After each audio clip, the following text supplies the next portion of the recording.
Oh, solamente tengo presente a 27 personas. Este grupo en general son de 127, ¿me confirmas, Cristian?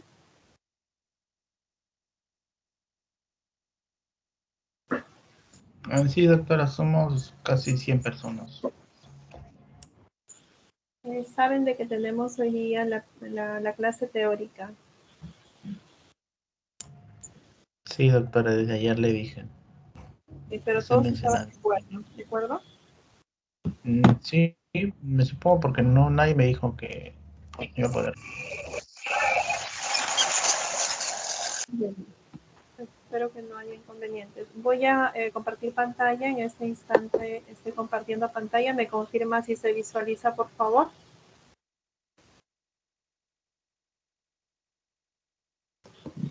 Cristian. Sí, doctora, no se nota todavía su pantalla. Ahora, ¿tampoco? No se ve. Ok.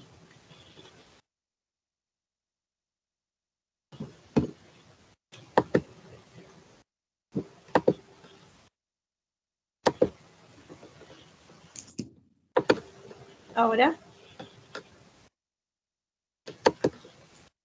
Y ahora sí, doctora. Perfecto. Muy bien. Buenas tardes nuevamente. Vamos a dar inicio a la presentación de las hepatitis virales. Hablamos de las hepatitis A, hepatitis B, hepatitis C.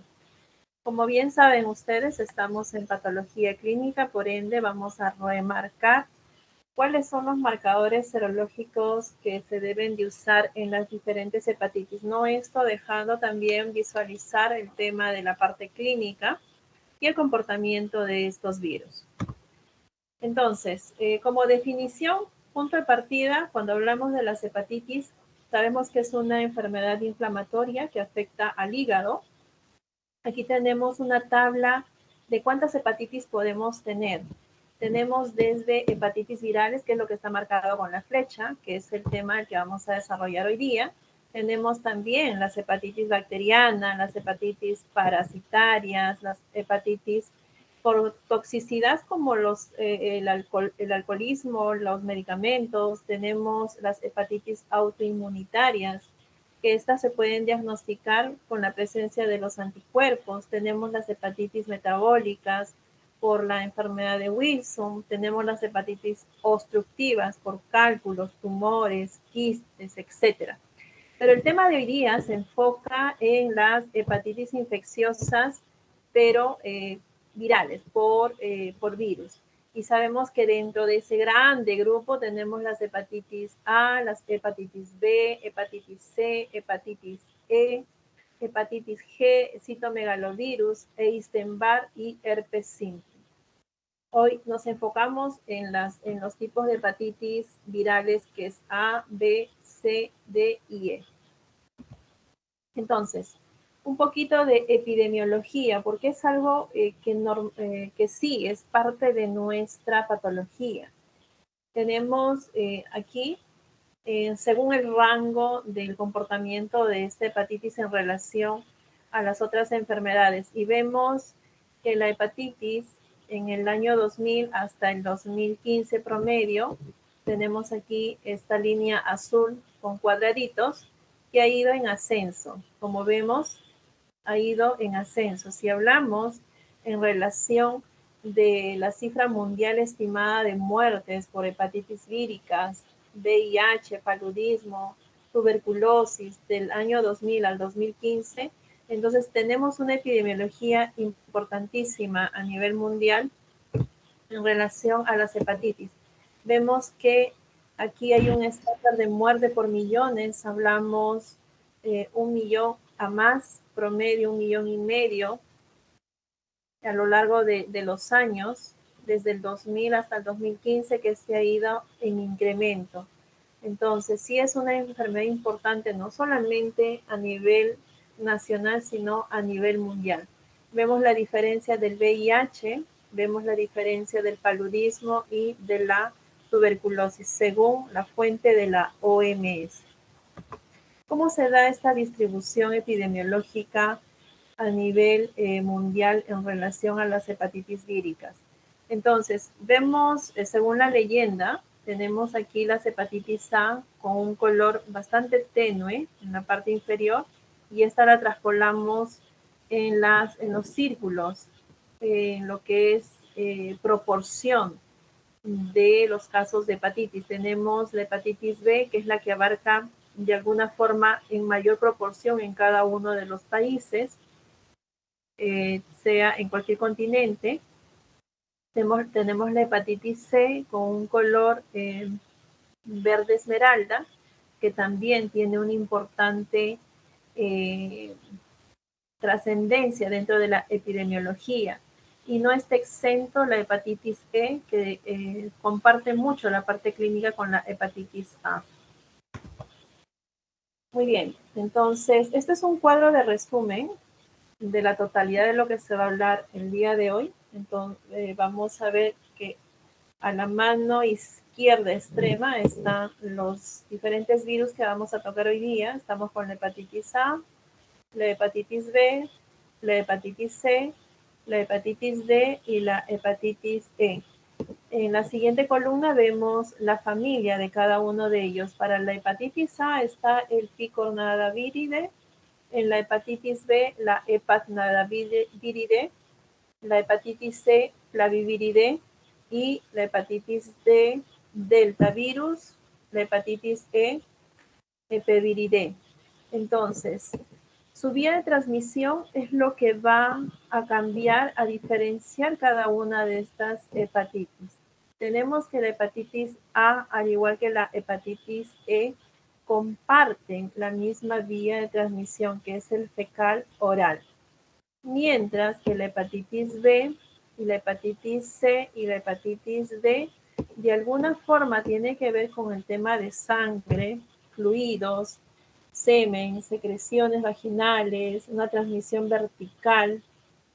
En la hepatitis D tenemos la transmisión parenteral, sexual, perinatal y vertical raramente. Englobo para que se pueda entender epidemiológicamente cuando empezamos a cuestionar a nuestros pacientes y poder, en todo caso, diferenciar frente a qué hepatitis estamos. Ahora, el periodo de incubación es otro cuadro diferencial entre ellas. Tenemos que la hepatitis A, su periodo de incubación, y esto hace de que tengamos estos periodos de ventanas y no sean detectables, e incluso por reactivos de alta gama como es por quimioluminiscencia.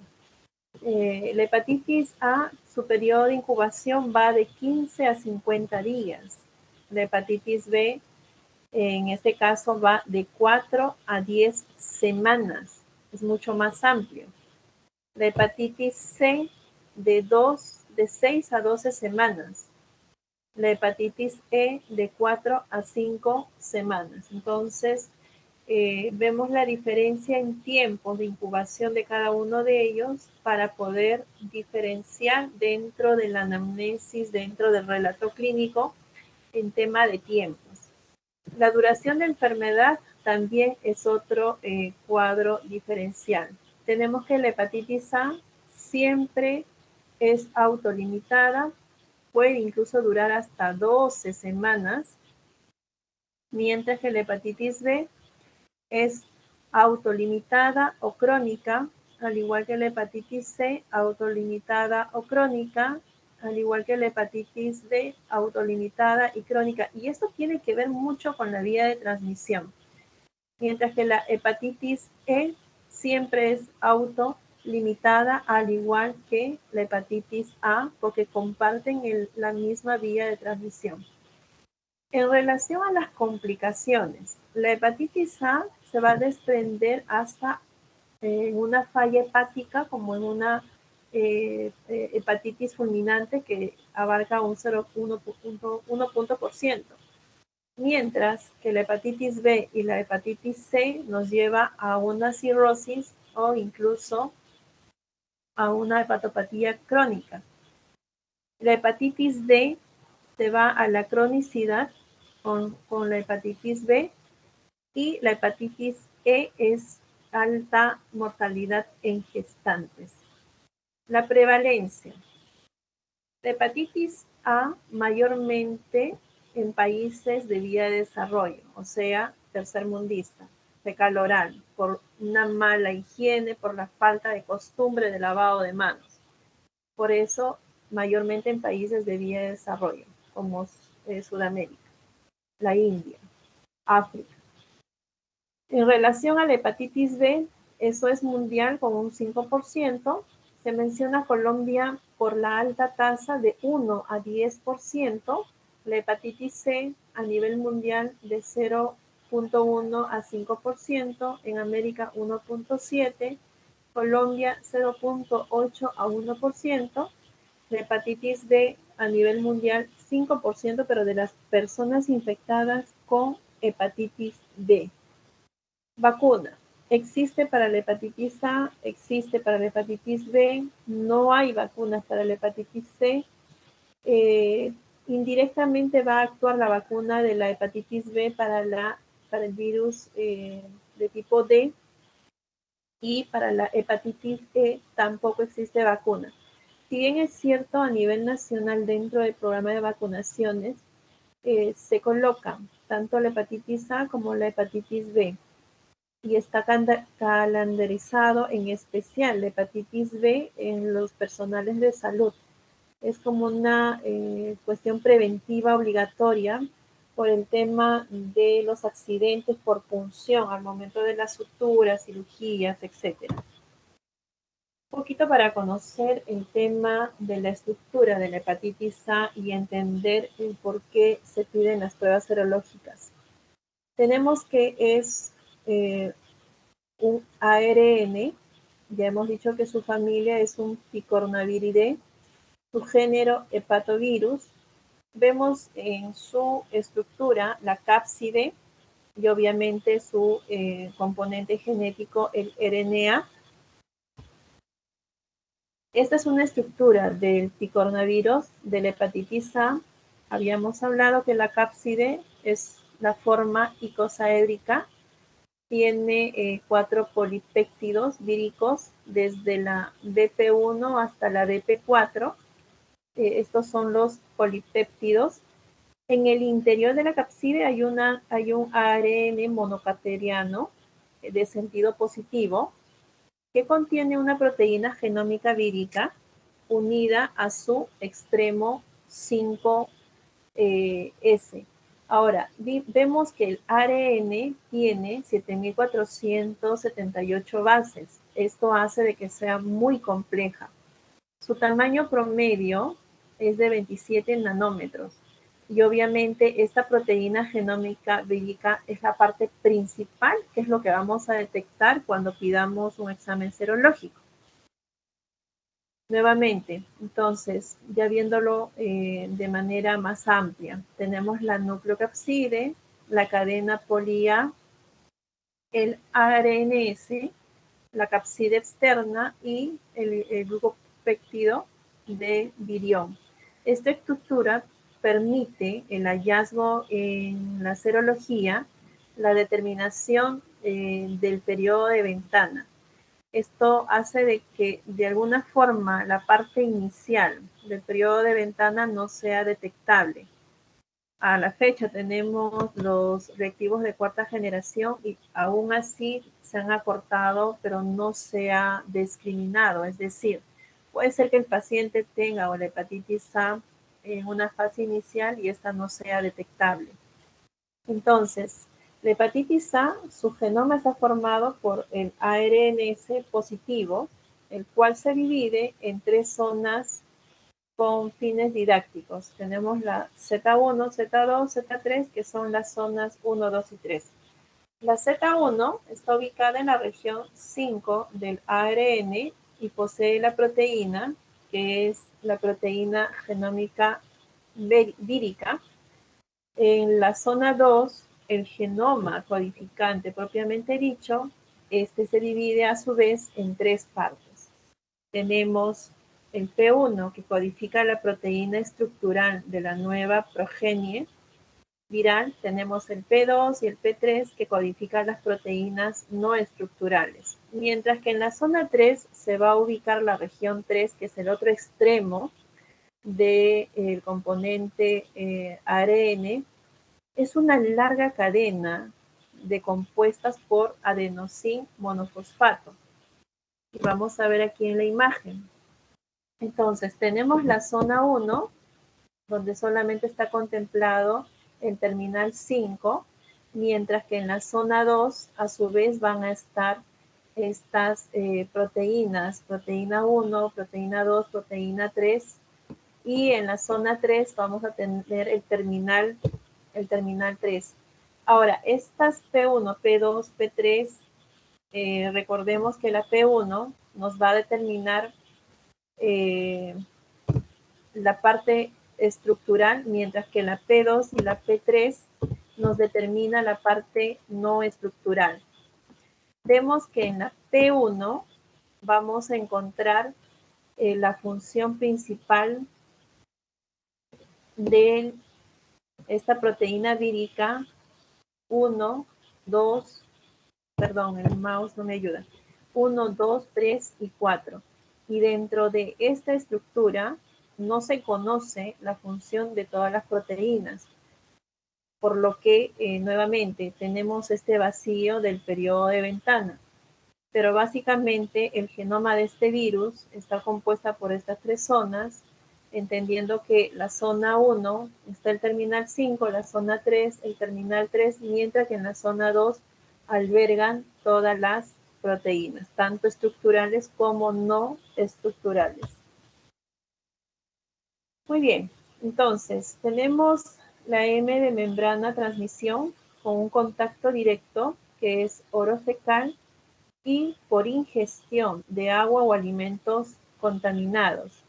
Luego tenemos la P de incubación, periodo de incubación de 15 a 50 días. El tratamiento específico no existe. Entendamos que es un proceso viral y así como ya nos han enseñado todo el tiempo, los procesos virales, así como llegan, se van. Por ende, se habla de que el tratamiento es sintomático, es paliativo. Tengo fiebre, bajo la fiebre. Estoy deshidratado, hidrato. Básicamente ellos por eso no existen. El virus se elimina en grandes cantidades en las heces de los individuos infectados. Por ende, a estos pacientes tratarlos de mantenerlos en un baño personalizado donde no se comparta con otras personas. Obviamente la población de riesgo siempre son los niños por la falta de cultura de lavado de manos, que fundamental es el tema de incorporar el lavado de manos. En los adultos, estas van a desprender en una forma grave. ¿Qué es lo que más va a resaltar en las hepatitis A? Es la ictericia y que es obviamente recurrente. ¿Por qué? Porque hablamos de pacientes inmunosuprimidos. El pronóstico es que el 85% se recupera, pero miren el tiempo, estamos hablando de 3 meses, mientras que el resto a los 6 meses. Entonces, es de larga data, por supuesto, de que los síntomas principales, los más fuertes, como la fiebre, el malestar general, suelen ceder, sí, pero el tema de la ictericia, el tema de que los hepatocitos retornen a sus valores normales en relación a las transaminasas, como es el TGO y la TGP, eso lleva bastante tiempo, porque hablamos de una inflamación de cada una de las células del hígado que son los hepatocitos. La lesión hepática ocurre como resultado de la respuesta inmune al huésped de la hepatitis A. La replicación de este virus ocurre en el citoplasma de los hepatocitos. Bueno, y esto hace de que cada uno de ellos se inflamen. El daño hepatocelular y la destrucción de los hepatocitos infectados está mediada por el linfocito T CD8, más específico de la hepatitis A, con restricción de antígeno leucocitario humano y células asesinas naturales. Entonces, entendemos que cada hepatocito van a sufrir estas lesiones, por ende, el hecho de que el hígado se pueda regenerar, se pueda desinflamar y el organismo pueda combatir contra ella, pues lleva este tiempo de recuperación total, ¿no? De 3 a 6 meses. El interferón gamma parece tener un papel central en la promoción de la eliminación de estos hepatocitos infectados. Una respuesta excesiva del huésped denotada por una marcada reducción de la circulación del ARN del virus de la hepatitis A durante la infección aguda se asocia con hepatitis grave, de que las hepatitis A pueden desprender a una hepatitis grave, por supuesto. Por ello, vamos a tener el ciclo del comportamiento de esta hepatitis A en 3 fases. Una de ellas es la adhesión y la entrada del virus. La otra es la síntesis de proteína y replicación del ARN. Y aquí en esta gráfica la vamos a detallar. Entonces, la adhesión y la entrada del virus. Primero, los viriones entran en contacto con los receptores expresados en la membrana de los hepatocitos y las células intestinales. La primera es que tras la unión al receptor de la proteína BP4, se desprende y se separa del virión haciendo que se debilite. Luego, con la ayuda de la proteína BP1, se crea un canal entre el virión y la célula que ayuda a inyectar el genoma al citoplasma celular. Segundo, es que al unirse el receptor de la hepatitis A, entra por viropexi, que es una endocitosis mediada por el receptor. Ahora viene la síntesis de proteína y la replicación del ARN. Entonces, tenemos como es ARN positivo y posee la proteína, recuerden, del genoma proteico vírico, se dirige directamente a los ribosomas como ARN mensajera para la síntesis de proteínas. La proteína que se forma es de gran tamaño. Luego es escindida por una proteasa. Una vez creada la polimerasa ARN dependiente, se forma una hebra de ARN negativo, para después sintetizar las nuevas hebras ARN positivo para la nueva progenie viral, y paralelo a esto el virus inhibe la síntesis proteica de la célula del huésped. Aquí en gráfica tenemos entonces primero cómo ingresa este componente viral al organismo o al hepatocito. Tenemos que todo esto que está aquí encuadrado oscuro es el hepatocito, y aquí externo tenemos al virus como ingresa con el número 1. Se desprende el virus, obviamente, como un ARN mensajera positiva. Se da la síntesis de la proteína mediante los ribosomas. Obviamente, estas van a ingresar a la acción de la proteasa, teniendo en cuenta de que luego se van a convertir en ARN negativas para luego pasar nuevamente mediante la acción de esta proteasa en ARN positivas, y se va a dar el ensamblaje para luego ser liberado y la nueva creación de la nueva progenie viral. Entonces, este es el círculo de cómo es que se replica el virus de la hepatitis A, teniendo en cuenta de que el contagio es por la transmisión fecal oral. Este ensamblaje o liberación es el resto de las proteínas escindidas de la poliproteína, que son el BP0, el BP1, el BP3, se han ensamblado en varias subunidades y forman la procapside. Una vez que comienza a ensamblarse el genoma dentro de la procapside, que es el BPO, se divide en BPO y BP4 y forman la cápside madura. Finalmente, el proceso por el cual se libera no está bien definido, pero se cree que es por exocitosis debido a la alta presencia del virus en las heces y que no existe necrosis del tejido hepático. Ahora, hay que entender que aunque los síntomas de la hepatitis A se presentan, vamos a tener síntomas primeros prodrómicos. Estas se van a dar por debilidad, náuseas, anorexia, fiebre, molestias abdominales, dolor en la parte superior derecha del abdomen. Finalmente, ya a consecuencia de todo ello, la ictericia y las diarreas. Y obviamente en estas deposiciones donde tenemos gran carga viral. Tenemos este periodo de incubación, donde normalmente es asintomático, pero el periodo ictérico es donde se va a empezar a manifestar algunos de los síntomas, teniendo ya una elevación importante de la replicación vírica, y se entiende que en este periodo de preincubación es donde no podemos detectar, es nuestro periodo de ventana. Tenemos la elevación de las aminotransferasas, en especial la TGO.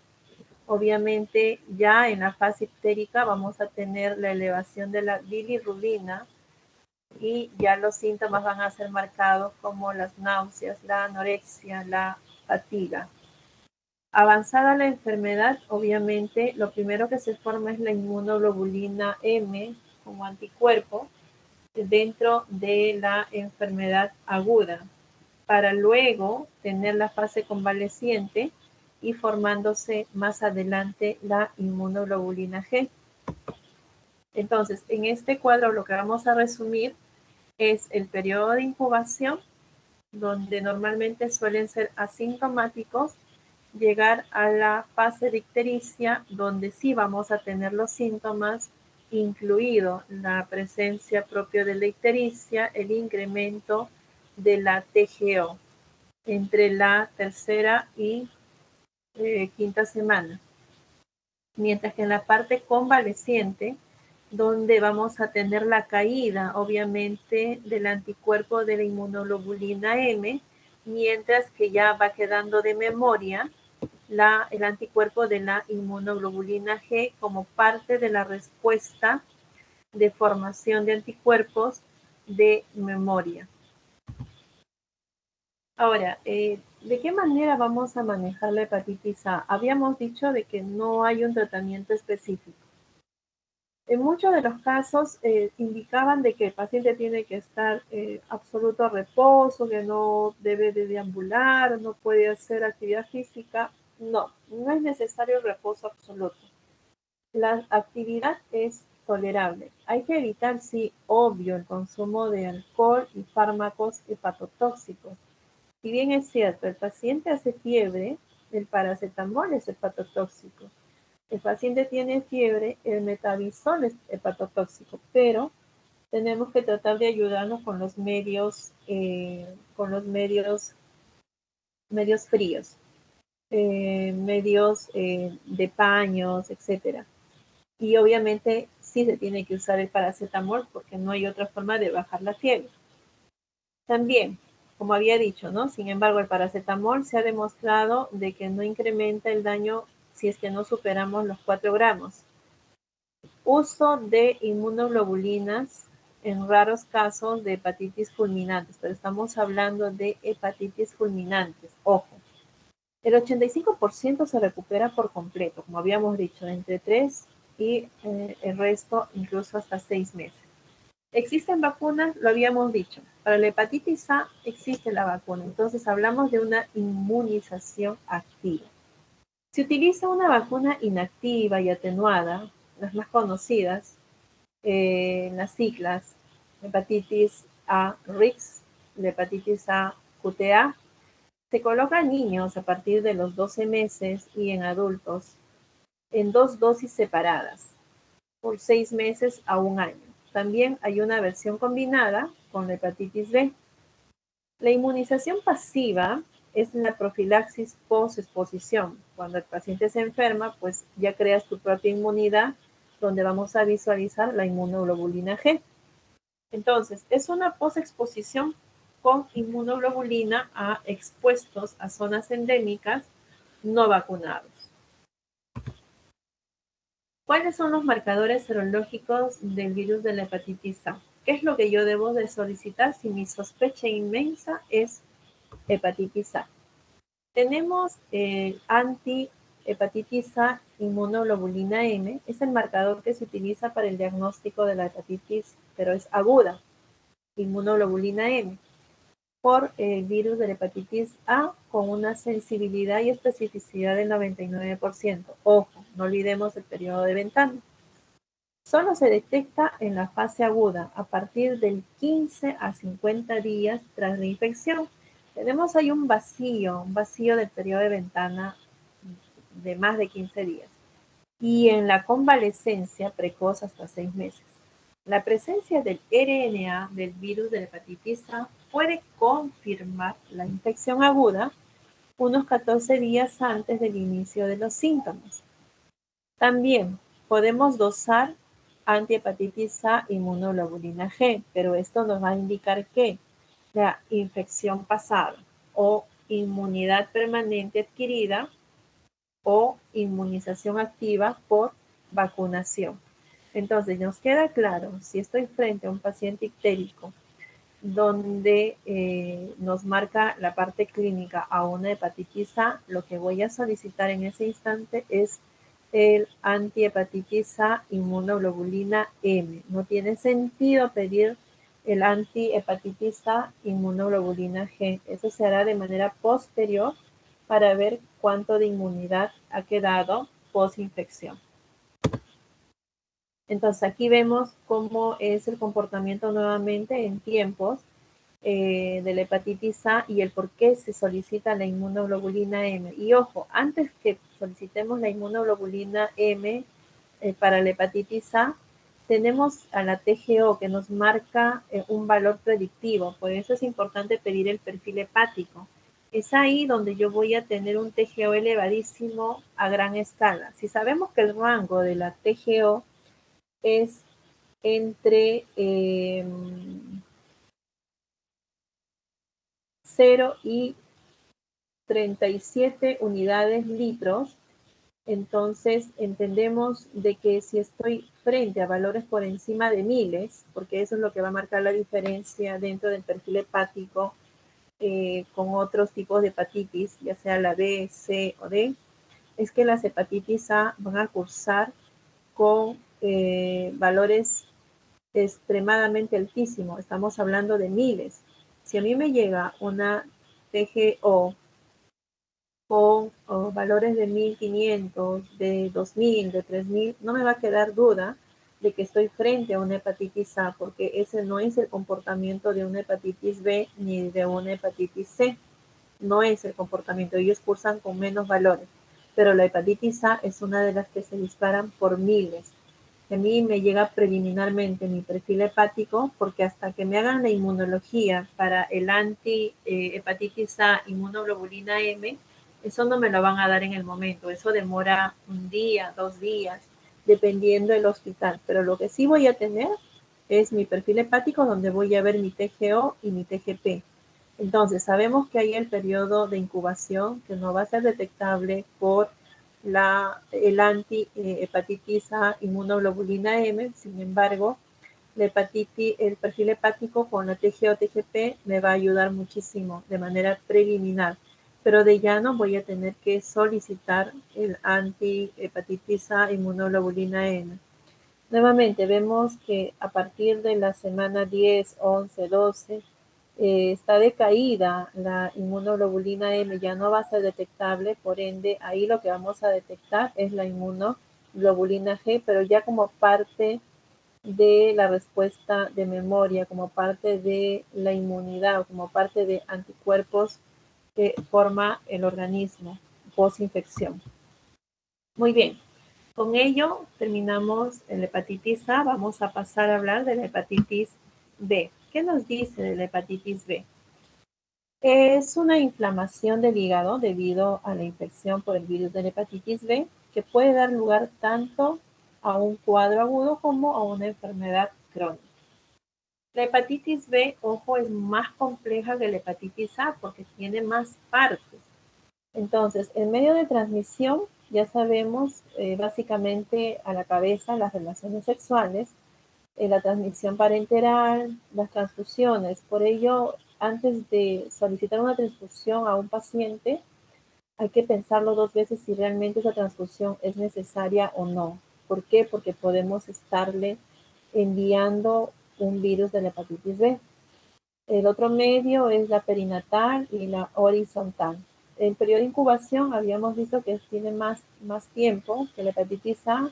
En este caso estamos hablando ya en días, de 60 a 180 días. Tratamiento específico, bueno, se conoce a la lamivudina, la telvibudina y el entecavir. Pronóstico, obviamente, de acuerdo a la edad, según grupo etario, a más edad, pues el pronóstico es malo. El virus de la hepatitis B fue descrito por Bloomberg, es un bioquímico y fisiólogo americano que obtuvo el premio Nobel en el año 1963. Pertenece a la familia Hepatnaviridae, tiene aproximadamente 42 nanómetros de diámetro y cuenta con una nucleocapside de morfología icosaédica y una envoltura o envuelta por una capa lipídica. La capside contiene un genoma que consiste en una molécula circular de ADN. A diferencia de la hepatitis A, hemos venido hablando del ARN, y esa es otra de las diferencias que tienen entre estas dos.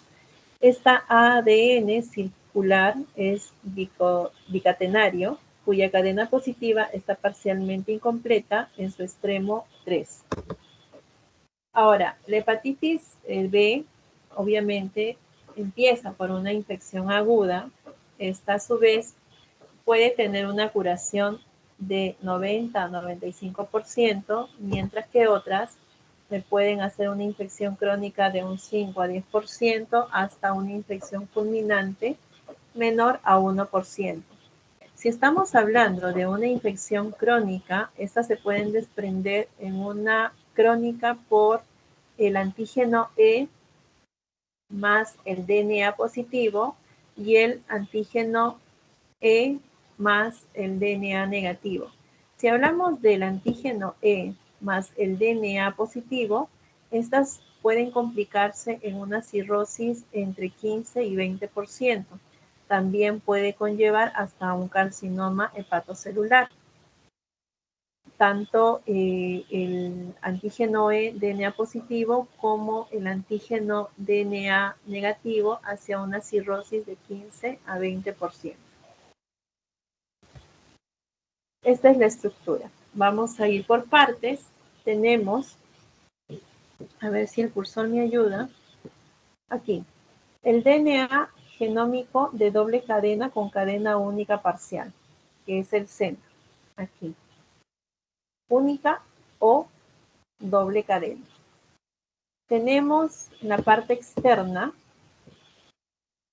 aquí, el antígeno de superficie de la hepatitis B. Cuando ustedes vayan a solicitar en las órdenes, la van a encontrar con esta sigla.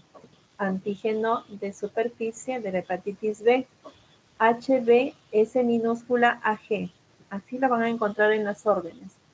No hay otra forma como se describa, y es ahí donde se da mucho la confusión cuando piden los exámenes para la hepatitis B, porque tiene 3 zonas importantes.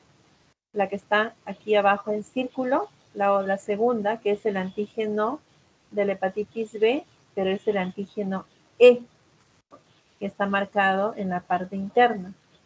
Y adicionalmente tenemos el core, que es la hepatitis B core.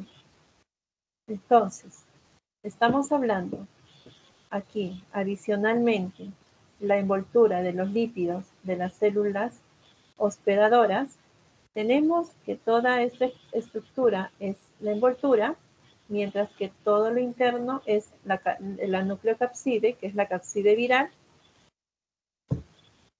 Entonces, hablamos que este virión infeccioso completo, aquí tenemos las partículas de la envoltura viral que contiene al antígeno de superficie. Esta es de forma alargada y esta es de forma esférica. Ahora, ¿qué marcadores serológicos? Y esto lo he hecho de manera especial porque normalmente los colegas se confunden mucho cuando quieren saber si estamos frente a la activación de esta hepatitis A, de si estamos hablando del antígeno de superficie, el anticore o el antígeno E. Por ejemplo, en banco de sangre, cuando se les tamiza la unidad, nunca se pide el antígeno E, se pide el antígeno de superficie, que es esta, y se pide el anticore, que es esta de aquí. ¿Por qué? Porque esa nos va a indicar de si estamos o no frente a una infección aguda. Vamos a ir por partes. Primero, aquí tengo el núcleo, que es también llamado core, y las siglas con las que vamos a encontrar en los exámenes de laboratorio es antígeno C o antígeno core. Ahora, esta no circula en los hepatocitos y la vamos a encontrar como anticuerpo antígeno core y se va a pedir como antihepatitis B core antígeno, que también la suma de ellos podemos solicitarlo como antihepatitis antígeno core total, que nos va a indicar que infección activa de la inmunoglobulina M presente más la inmunoglobulina G pasada. Y esto se puede desdoblar en dos peticiones: antiinmunoglobulina M, hepatitis core, antiinmunoglobulina G, hepatitis core. Sabemos que la antiinmunoglobulina M es para la infección aguda, mientras que la antiinmunoglobulina G de la hepatitis B core es para la infección crónica. Para detectar la capside o la superficie, tenemos el antígeno S y se solicita como hepatitis B, antígeno de superficie, HBS, antígeno. El tamizaje agudo y crónico en la hepatitis B está ahí presente, latente y activo. Entonces, solicitamos el anticuerpo para el antígeno S y lo van a encontrar en las órdenes como antihepatitis B, antígeno de superficie. Y nos van a hablar, de una infección pasada y la inmunidad. En la parte inferior vamos a hablar sobre el aparato de replicación del mensajero RNA, donde se va a encontrar una proteína precore del antígeno E, y cuando voy a solicitar, si quiero realmente indagar a este componente, voy a solicitar el hepatitis B antígeno E. ¿Para qué me sirve? En la replicación altamente infectivo. Entonces, lo voy a encontrar como hepatitis B del antígeno E, cuando tengo la replicación viral baja. Entonces, tenemos aquí el DNA con doble hélice, obviamente la estructura principal de la hepatitis B. Ahora, lo que van a encontrar ustedes en las órdenes de laboratorio, cuando voy a sospechar en hepatitis B, lo voy a tener si lo quiero como core total, si lo quiero como antígeno de superficie o si lo quiero como antígeno E. Ahora, ¿cuáles son los síntomas prodrómicos? Obviamente, debilidad, náuseas, vómitos, anorexia, fiebre, molestias abdominales, dolor en la parte superior derecha del abdomen e ictericia. En este cuadro lo que vamos a tener es el periodo de incubación, la fase preictericia, la fase ictérica y la fase convaleciente. Vemos cómo se va dando por paso. Primero vamos a tener la replicación viral, obviamente la elevación de la aminotransferasa, la elevación en la fase ictérica de la bilirrubina y obviamente los síntomas propios del paciente, que son la fatiga, las náuseas, la anorexia. Entonces, ¿cuáles son sus manifestaciones extrahepáticas? Desde fiebre, rash, poliartritis crónica, el famoso PAM, acrodermatitis papular, tenemos la membrana membrano proliferativo, membranosa, la crioglobulinemia con un 15%. Esto es manifestaciones extrahepáticas. Obviamente, como ya hemos explicado, sus marcadores serológicos de este virus, de la hepatitis B, ¿en qué momento solicito cada una de ellas? La primera, por ser la parte externa, la parte de la membrana, dentro de las 6 semanas, si es que estoy en el periodo de infección, la que me va a servir es el antígeno de superficie de la hepatitis B. Sabemos que hay un periodo de ventana donde no voy a detectar nada y esto es lo que lo hace peligroso muchas veces cuando hay contacto con pacientes que tienen hepatitis B y se hacen las pruebas en las primeras semanas y les salen negativo y creen estar negativos, pero tienen que entender que este periodo de ventana nos tiene que hacer pensar de que el hallazgo de estos virus se tiene que hacer a los 3 meses, a los 6 meses y luego al año para estar certeros de que no ha sido contagiado por el virus de la hepatitis B. Entonces, me sirve dentro de las primeras 6 semanas el antígeno de superficie. Luego voy a pedir el anticore, puede ser total o el anticore IgM para la hepatitis B cuando estoy después de las 6 semanas, incluso hasta el año, donde va a permanecer este anticore a lo largo de varios años. En relación al antígeno del antígeno E de la hepatitis B, también lo puedo solicitar en su pico máximo junto con el antígeno de superficie para la hepatitis B, pero tiene una recidiva este anticuerpo para la hepatitis B, antígeno E, junto con el core, perdonen, el mouse no me ayuda, pasado incluso los años. Eso es lo que lo hace bastante importante el hallazgo del antígeno E. Hablar de antígeno E para IgM en manera temprana y el antígeno E como anticuerpo como IgG, junto con el anticore total o el anticore IgM o el anticore IgG.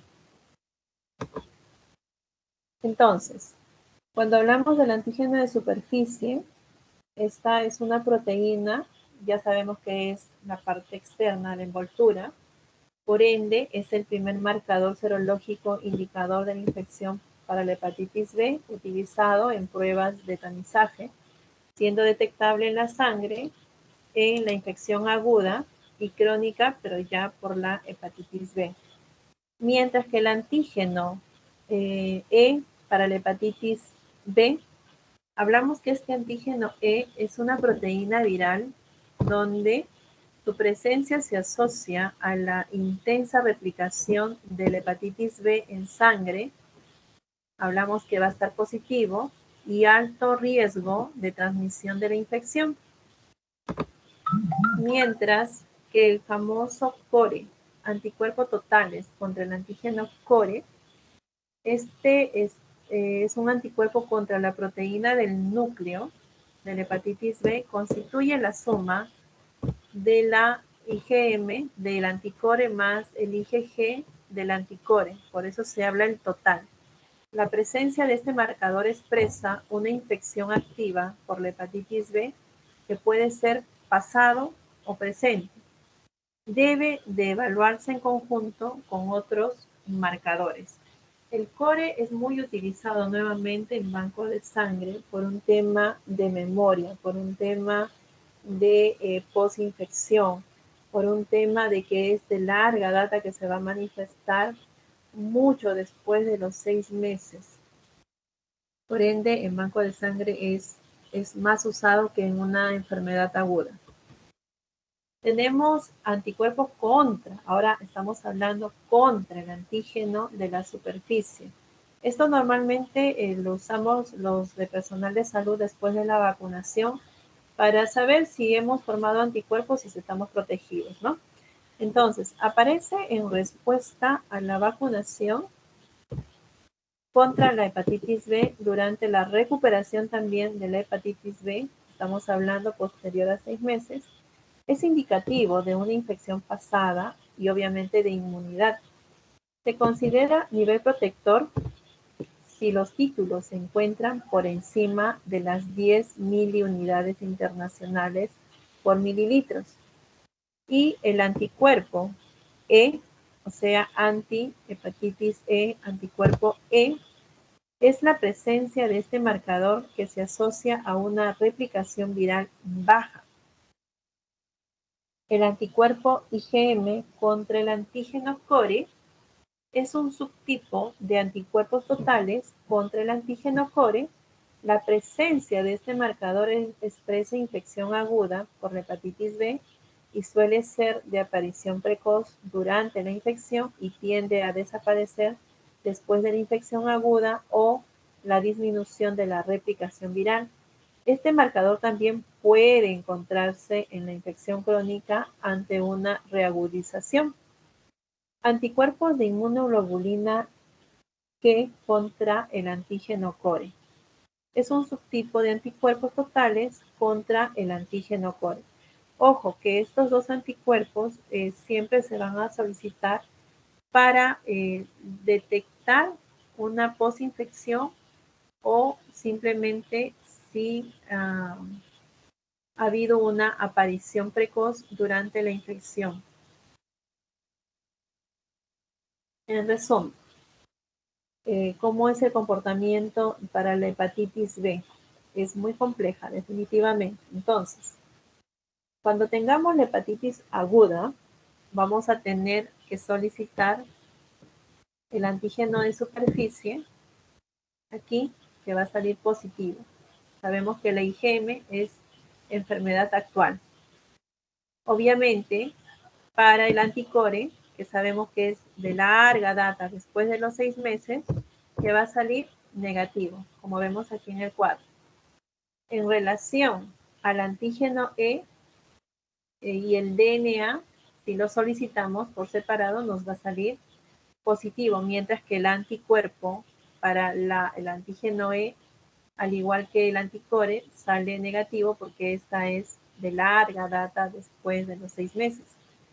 Si hablamos de una hepatitis crónica replicativa, obviamente lo que va a estar positivo y vamos a solicitar es la inmunoglobulina G, donde el antígeno de superficie para la inmunoglobulina G nos va a salir positivo. Ya no hablamos de una enfermedad actual. El anticuerpo, mejor dicho, sí, el anticuerpo para la para el antígeno de superficie va a salir negativo, mientras que el antígeno E junto con el DNA, si lo solicitamos por separado, nos va a salir positivo positivo, mientras que el antígeno para el anticuerpo E nos sale negativo. Para las hepatitis crónicas, pero no replicativas, nuevamente hablamos crónicas de larga data, pasado, no es reciente, la inmunoglobulina G para el antígeno de superficie positivo, negativo para el anticuerpo del antígeno de superficie y negativo para el antígeno E, tanto DNA, y para el anticuerpo del antígeno E positivo. Curación, obviamente, hablamos que la inmunoglobulina G, pero ya para anticuerpo del antígeno S nos va a salir positivo, al igual que el anticuerpo del antígeno E. En las vacunas, obviamente lo que se busca es formación de anticuerpos para el antígeno S, va a ser negativo tanto para el antígeno E como para el antígeno del anticuerpo E. Mutante precore. El antígeno G, perdón, la inmunoglobulina G para el antígeno de la superficie va a salir positivo, mientras que el antígeno S para anticuerpos va a salir negativo. En este caso, el antígeno E solamente va a dar positivo para el DNA. En resumen, lo que van a visualizar ustedes en sus emergencias va a ser la hepatitis aguda con todo el cuadro clínico, y obviamente lo que van a solicitar es el antígeno de superficie para la hepatitis B, donde van a buscar esta positividad como enfermedad aguda. Raras veces se va a poder dosar el antígeno E, el DNA, porque no se cuenta normalmente en los hospitales. Si lo pueden obtener en las clínicas, a buena hora, pero es suficiente con el antígeno de superficie para la hepatitis B. Con ello ya tienen el diagnóstico y obviamente el manejo para el paciente. Muy bien, vamos a ir a la hepatitis C. Cuando hablamos de la hepatitis C, esta fue identificada en 1889, pertenece a la familia Flaviviridae y su tamaño aproximado es de 60 nanómetros. Esta posee un ARN monocateriano de polaridad positiva de 9.5 kilovoltios, una nucleocapside icosaédrica, que es la proteína C, y una envoltura, que es la glicoproteína E1 y E2. Se caracteriza por una alta tasa de mutaciones debido a que el ARN polimerasa dependiente del virus no posee actividad exonucleasa en los extremos 3 y 5, correctora de errores, lo que se traduce en un incremento de la heterogeneidad del virus en cada ciclo de replicación.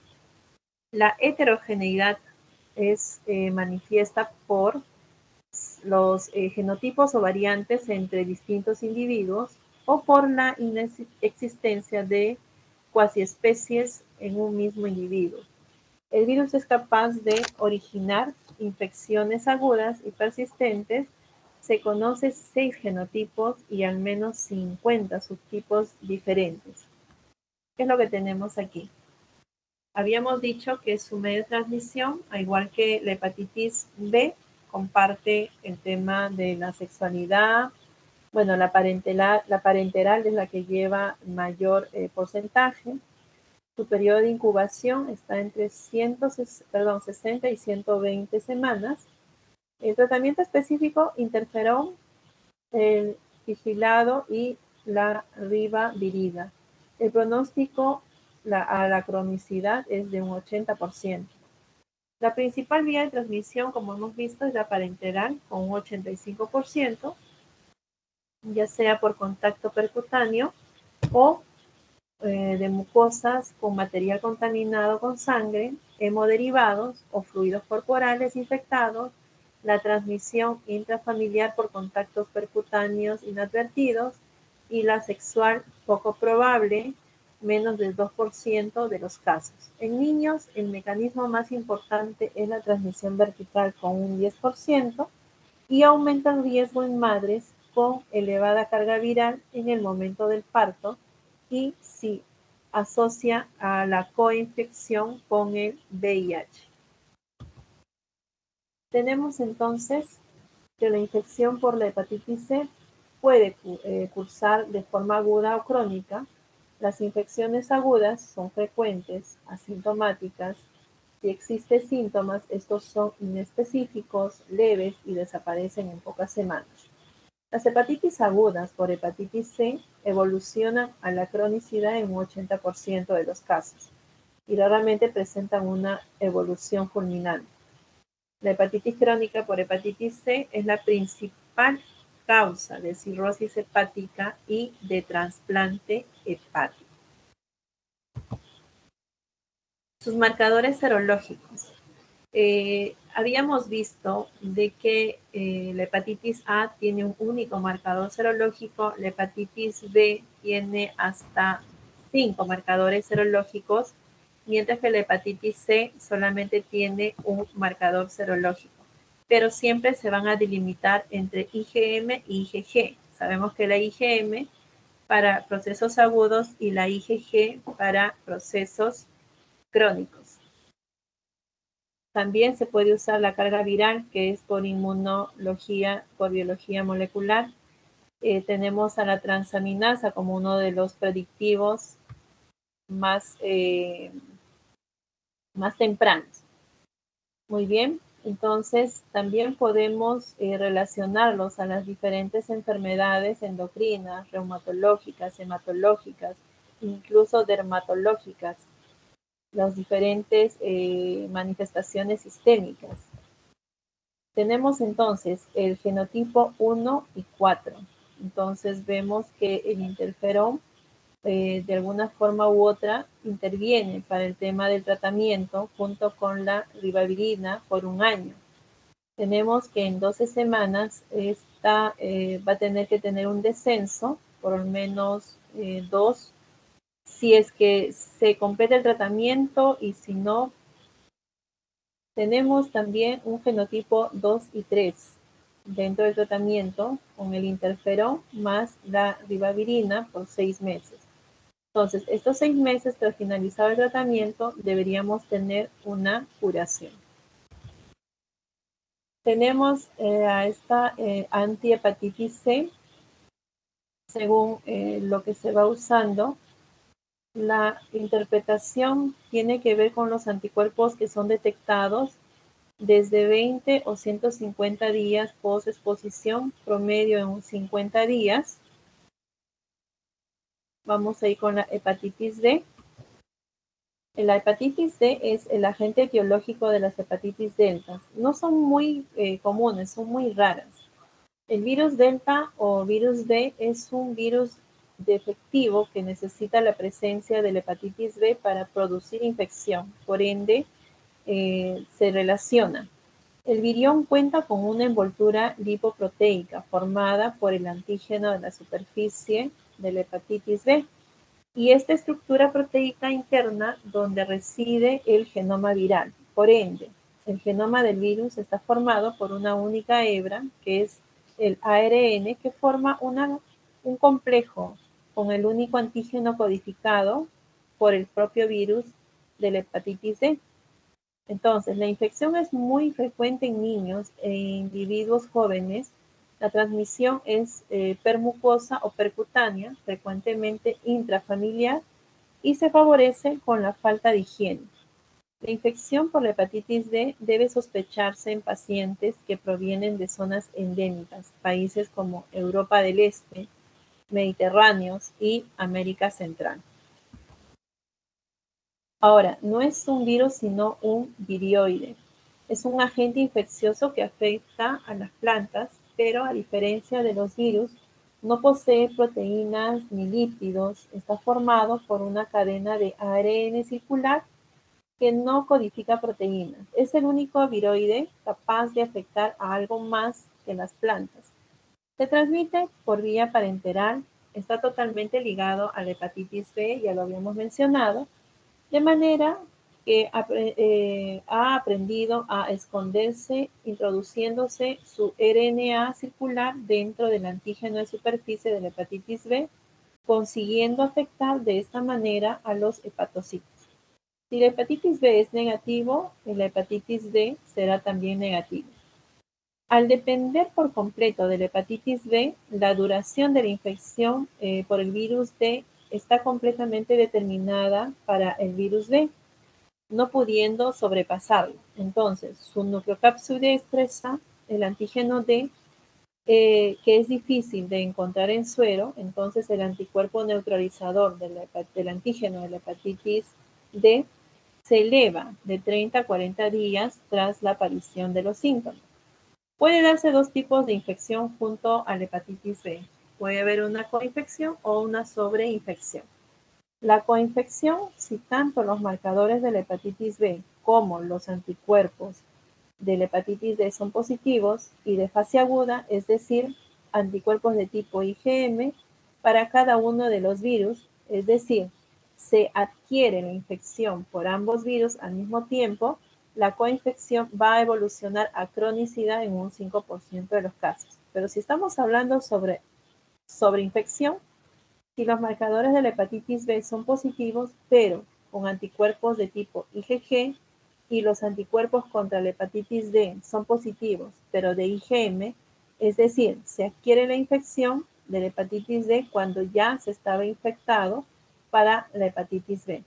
La sobreinfección evoluciona a cronicidad hasta un 80% de los casos. Entonces, vemos aquí el antígeno en superficie de la hepatitis B, entonces requiere la infección crónica de la hepatitis B. Es aquí donde se da la sobreinfección, la coinfección y obviamente el tratamiento es el mismo que la hepatitis B. Este es el curso de la enfermedad junto con la hepatitis B y la hepatitis D, a lo mismo que va a formar sus anticuerpos post-exposición.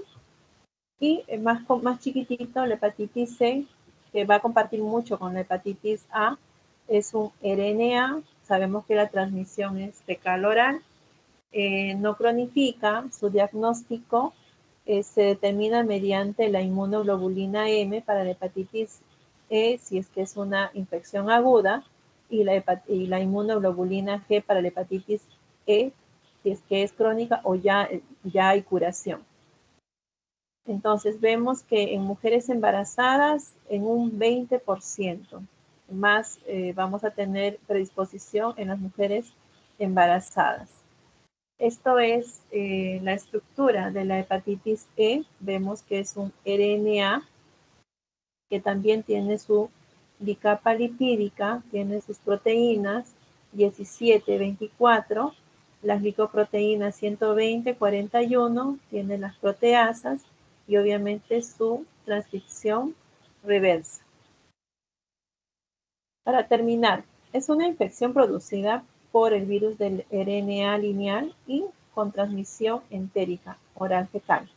Es una infección aguda que no cronifica, se presenta en brotes endémicos y es endémico en regiones como Asia, Oriente Medio, Norte de África y América Central. Actualmente existe evidencia de que es una zoonosis. Se puede transmitir de los animales a las personas. Su reservorio principal, el cerdo. Es una hepatitis mortal únicamente en mujeres embarazadas. Se transmiten al igual que las hepatitis A por vía fecal-oral. Como las hepatitis A nunca cronifican, así es que se detectan en anticuerpos como habíamos determinado, inmunoglobulina M si es agudo, inmunoglobulina G si es crónico. El diagnóstico del examen, como vemos, es inmunoglobulina antihepatitis E y inmunoglobulina G antihepatitis E respectivamente mediante la reacción también polimerasa por biología molecular invertasa transferasa.